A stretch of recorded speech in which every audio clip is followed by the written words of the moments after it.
Picture this, it's 1940, Charles de Gaulle stands defiant in the rubble-strewn streets of London, exiled yet unshaken. Nazi occupation darkens France, but de Gaulle's radio broadcast crackles with resolve. France has lost a battle but not the war. What kind of courage fuels a man to lead from exile with the world seemingly against him? That's the heartbeat of Ryan Holiday's Courage is Calling, where fear isn't an enemy but a doorway. Fear isn't just a feeling, it's a trap we all fall into. But what if you could unmask it, see it clearly, and break free before it freezes you? When Nazi tanks rolled through Paris, Charles de Gaulle fled to London but didn't surrender. Broadcasting on BBC radio, he urged French citizens not to despair. Despite exile and being branded a traitor by his own government, his fearless voice sparked resistance. This wasn't reckless bravado, it was a conscious refusal to become a victim of fear's story. Ryan Holiday compares fear to Plato's cave shadow, an illusion we mistake for reality.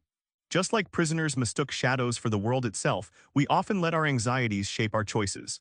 But courage is the act of stepping out into the light. Understanding fear is often a distorted story, not the enemy itself.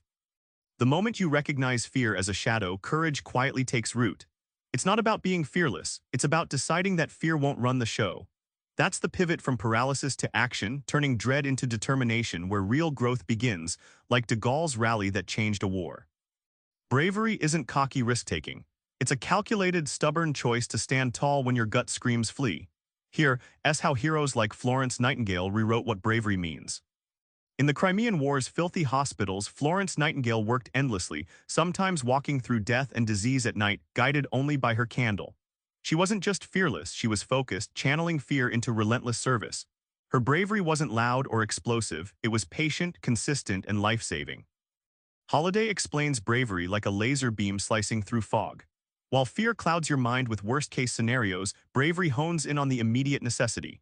Like Nightingale's single candle illuminating a path in darkness, courage clarifies your purpose, cutting through noise and doubt. This kind of courage transforms lives quietly but profoundly. Nightingale's tireless resolve revolutionized nursing and healthcare. It's a proof point. Heroism isn't always headline-grabbing acts. Sometimes it's the steady, brave footsteps taken day after day that remake the world.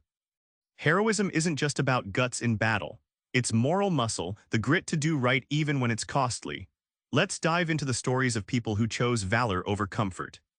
Frank Serpico was a New York City cop who blew the whistle on rampant police corruption in the 1970s.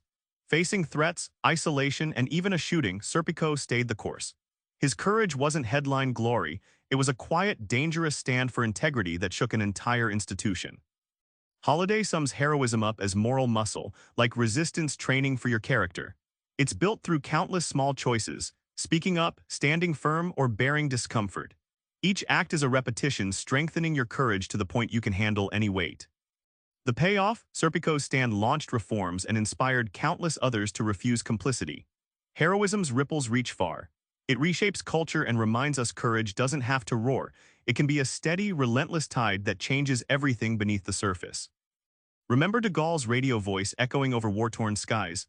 That was courage speaking its truth, facing fear, choosing action, inspiring a world. Now it's your turn. Next time fear creeps in, name it, narrow your focus, then take one brave step forward. Try this, identify one small fear you're avoiding and do the smallest possible courageous act today to break its hold. That's where courage calls. Subscribe for more book summaries like this one.